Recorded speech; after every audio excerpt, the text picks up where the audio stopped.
माननीय सदस्य जगदीश खरेल, ललितपुर। सम्माननीय सभामुख महोदय, म आज मात्रै स्विजरल्यान्ड भ्रमण सकेर काठमाडौँ आएको छु।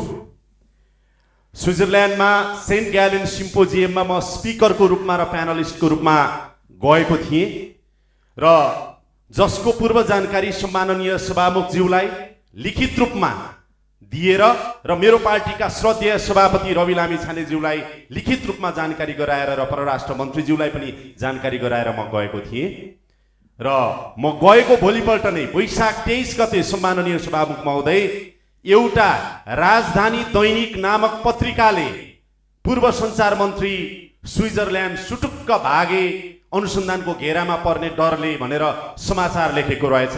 त्यसप्रति मेरो गहिरो खेद र दुःख व्यक्त गर्न चाहन्छु। सम्माननीय सभामुख महोदय, यो स्मार्ट टेलिकमको 30 अर्ब ठगी प्रकरण भनेर र त्यसमा मलाई जोडेर सुटुक्क चाहिँ स्विजरल्यान्ड भागे भनेर लेखिएको समाचार यति निरर्थक, यति भ्रामक, यति घटिया र यति तल्लो स्तरको सी ग्रेडको पत्रकारिता पनि भन्न नसुहाउने हिसाबमा जसरी समाचार प्रकाशित गरियो, यसले मेरो मान सम्मान प्रतिष्ठा, मेरो राजनीतिक जीवन, समग्र संसद सांसदको भूमिका र मेरो पार्टी प्रतिमा पनि यसले चाहिँ अपमान गरेको मैले महसुस गरेको छु र यो सम्मानित संसदमा रेकर्ड रहोस् भनेर म यसको खेद र भर्त्सना व्यक्त गर्न चाहन्छु। म चुनौती दिन चाहन्छु। स्मार्ट टेलिकम प्रकरणमा मैले सम्माननीय सभामुख महोदय एउटा मिटिङ, एउटा फाइल ल्याउने, एउटा फाइल अगाडि बढाउने, एउटा फाइल पारित गर्ने मन्त्रालयका अथवा सम्बद्ध कुनै पनि निकायसँग मैले एउटा मिटिङ मात्रै पनि गरेको रहेछ भने स्मार्ट टेलिकमको सन्दर्भमा घोटालाको त परै जाओस्, मिटिङ मात्रै गरेको रहेछ भने पनि मेरो सम्पूर्ण राजनीतिक जीवनबाट म सधैँका लागि बिदा दिन तयार हुन्छु।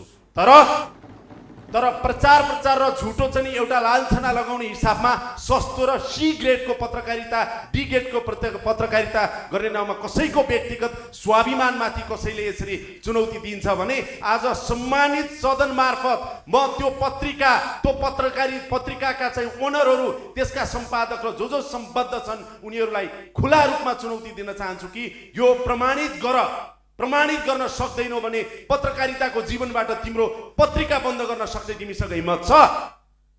यो चुनौती दिन चाहन्छु सभामुख महोदय। होइन भने यसरी राजनीतिक रूपमा एउटा उदाइरहेको व्यक्तिलाई, पार्टीलाई, संस्थालाई, संसदलाई यसरी अपमान गरेर अगाडि बढ्न पाइँदैन।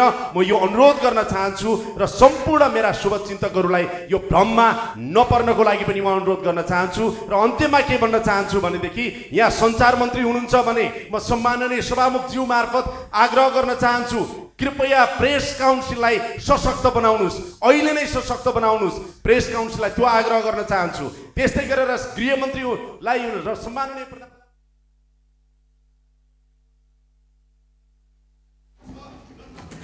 माननीय सदस्य, समय सकिएको छ।